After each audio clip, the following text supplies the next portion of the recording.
Hey guys, today we're unboxing the first of a pretty good upgrade for the home theater here. This, at least should be, the Polk Audio LSiM 706c center channel. I got a phenomenal deal, a one-day closeout. They finally are retiring the LSiM line. They just announced their new legacy products, which are going for, well, they haven't, at least I haven't seen a price for the new center. The mains are $6,000 a pair. I got $5,200 worth of speakers, just the mains and center, for $1,440 to my door. They were selling them direct on Polk for 50% off, but Adorama had them for 73% off, one day only. And I snagged one of the last sets. So we've got a double box in here. This is an Adorama shipping box and a Polk box inside. Let's go ahead and open this one up. The center channel I've got, I'll show it to you in a second, is the best reference series that they have, that Klipsch has. And it's the only front ported one. That's very important for me because in this room, I don't have room for a rear ported speaker. I had one in here before. It actually was a mid-grade Polk, and it sounded great. It still sounds great. One of my buddies bought it. Plenty of bass, very natural, matched the timbre of the mains perfectly, but it was too big for my shelf here. I have my mantle above the fireplace, which is where my center has to go, and with a rear port, you're out of room. Open other end, I will do that. So I'm very limited as to what I can use up there. This particular Klipsch is front ported. No problem. It goes right up against the wall. It's nice and slim. It is very form-fitting to the room. Love the way it looks. It's not timbre matched though to the mains. My R820s have dual 8-inch drivers in each tower, and the center just doesn't quite keep up. Now they do have much better center channels in the reference Premier line. They're still not really good speakers, but they're certainly better than this particular one. What I was looking at, besides the LSiM line, say that 5 times fast, were the Klipsch RF7 version 3s and its matched center channel. That one was unique because it's sealed. One of the very rare center channels that's sealed. Why more companies don't do that is beyond me. They're just making these monster rear ported designs. And this is certainly one of those. Now you might be thinking, didn't you just say you can't get a rear ported speaker? That's true, except for the LSiM line. And that's because the LSiM line has very special bass ports, specifically what's after the bass ports. We'll take a look at that after we get this out of the box. So I have a README first, and it is a how to take it out of the box.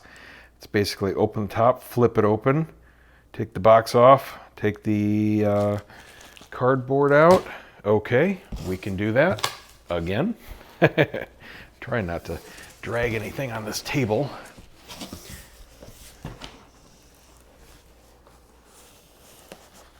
I'm gonna have to go lengthwise here. This is a beast. This is 43 pounds of center channel. That's not only heavier, but it's bigger than many speakers, certainly most bookshelves. It's within, 5 pounds of my Klipsch main speakers in weight. It is a beast.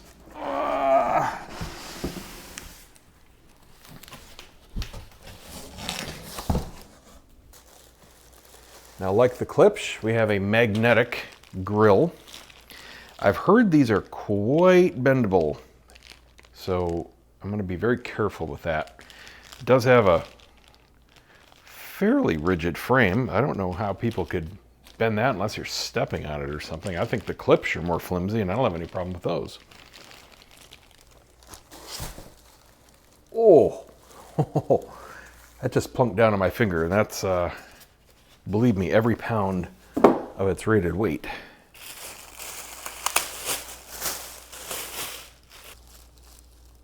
Oh, wow. That is a gorgeous finish. Comes into a cherry, which is not real cherry. It's colored wood, and this midnight mahogany, which is not quite black. There is a really dark, slight red, grainy hue to it. I was hoping it would match my floors, and it really does. This is a dark bamboo floor I have in the house. I'm gonna be very careful about getting this guy out. Wow, that is gorgeous. My main speakers aren't being delivered until tomorrow, and now I seriously can't wait. Oh man. Compared to the black ash of the Klipsch, this looks like true furniture. And you guys have seen the front before me. I'm just in awe of this finish. Absolutely gorgeous. And what I'm lifting up back here is what makes this particularly special. There are no feet on that yet. Ooh, man. Wow. Okay. Well, first of all, I can't get my hand under it to spin it. There we go. First of all, gorgeous. Let me grab the camera here for you. Stunning finish. The front is glossy, where it would be behind the grill, and then the rest is actually a satin.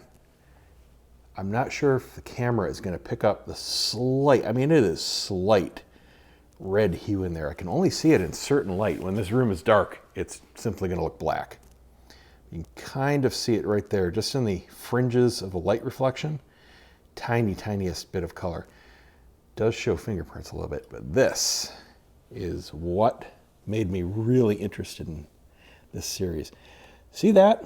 That is a reverse funnel. The air coming out of the port is directed through the funnel, or around the funnel, I should say, to the sides. All around, up, down, to the sides, left and right. There's two of them, meaning I can put this all the way back against my wall, just like I had the Klipsch. Huge binding posts. Those are every bit as good as the ones on, oh, it's upside down, on the receiver.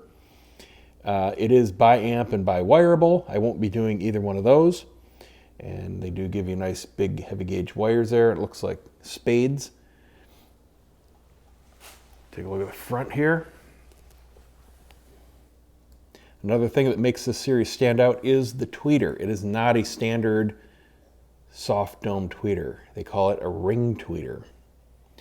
It's supposed to have really good dispersion, and this is one of the very rare three-way center channel speakers.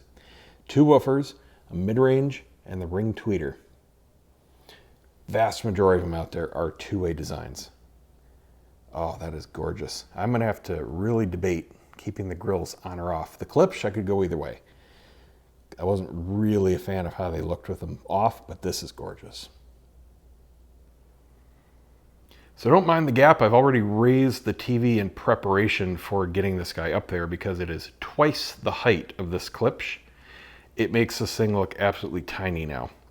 So here, again, a magnetic grill. And it's just plastic, very, I wouldn't call it flimsy, but it's very light. That's all there is to that. And yeah, I swear, all they did with the reference line and the reference premier line is put these gaudy colored fasteners in here. And on the reference premier line, they got rid of them and they put nice trim rings around the drivers. I swear they did that just to make you buy the premier line.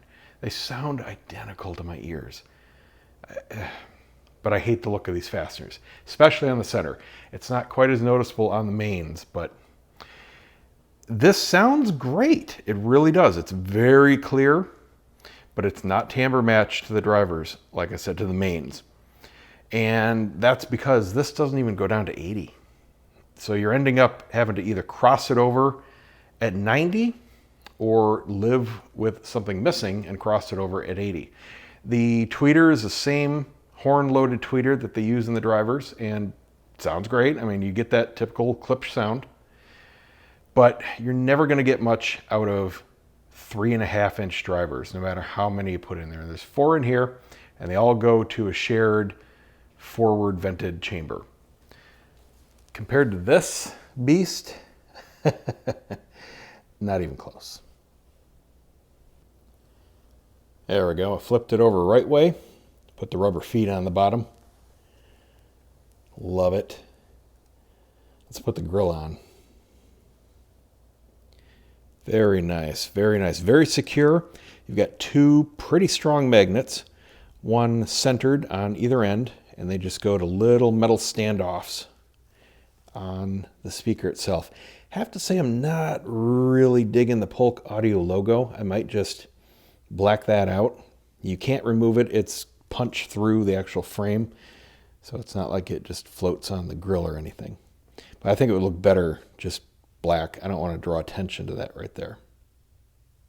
So this should give you a size comparison. Just about the same width, only a couple extra inches. But look at the height difference. That's not even close. Look at the depth. Not even close. We're talking 1/4 of the volume in there. I mean, that's going to be a lot more sound, a lot more bass. Now the Klipsch are far more efficient. You're talking mid-90s down to 88. So it does take more amplifier power if this is the kind of upgrade you're looking for. Luckily, I had already upgraded my receiver, 140 watts a channel, so I have no worries about that. So right in here is where the center channel goes, and you can see it's pretty shallow. You know, this shelf is only about 8 inches, and the Klipsch had about 1 inch left. So it took up the whole shelf, and you can see how much extra I need. So what I did is the same thing I did last time, built a shelf. I just used MDF, cut it slightly undersized because what I want it to do is kind of disappear.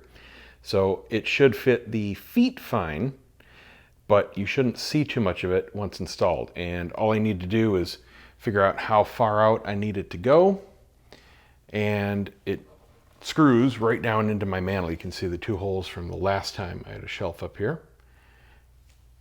And it will stick out probably almost double what the shelf or what the mantle does now, and might come to about where the hearth is. And then once the speaker's on it, should completely disappear. Now I left myself 1.5 inches of clearance to the bottom of the TV, and that's because it does stick out so far. When you're watching on the seats, I don't want to have the front of the speakers cutting off viewing the TV. So I raised the TV up 6 inches. If I need to bump it down 1 inch, you know, not a huge deal. I'll just take the TV down and drill new holes, but I think I measured it right. Got everything measured out, lined up, got my holes pre-drilled, putting 3 screws in. Had 2 in the last time, but this is about 15 pounds heavier than the last time. So it's not going to be sticking out too far. The speaker, however, is going to be overhanging about another 4 inches. And there we go. Now I've got the screws a full inch into the mantle, just shy of poking through the bottom. And I countersunk the holes here on top so that they are slightly under the surface. There's no chance of anything hitting the speaker. There we go. Now one thing I didn't count on was the curved back. So you can see the back corner of the shelf, but that's okay. I mean, seriously, without these lights on, I never, well, that's my filming light, but I never have this mantle light on up here. You're not going to see it. You don't see details up here when I have this actually set up right. Now, this is designed to be low to the ground. You know, normally people are putting this on an entertainment rack or a dedicated center speaker stand, so it is slightly tilted up. We need to correct that. I at least need it to be pointing straight, if not down a little bit, because it's slightly above my ear level by about 1 foot. So I'm going to use sorbitol pads. I've used these in the past for isolation, vibration isolation. They work great. Big tip, if you use them, wrap them in saran wrap because they get uber sticky after a time. And if you put them on anything with paint, it will take that paint up the first time you have to remove them. So put them in plastic and you can put them underneath anything. So I'm just gonna I got 2 stacked, and I'm gonna put 2 of these stacks in underneath the rear feet, and hopefully that gives me enough rake to just make this flush. Perfect, that did the trick. You can see them down in there just because I got the light shining in, but that worked out flawlessly. All right, super happy. Can't wait to break it in. These are gonna take 40 to 50 hours to break in. These are reportedly one of the worst for taking their time, but being rewarding once it happens. So I'll have, the next video should be unboxing the Big Brother towers, which are even bigger than these Klipsch R80s by about 6 inches. And a lot of heft. They are 100 pounds a piece, twice these guys. That's it. See you guys next time.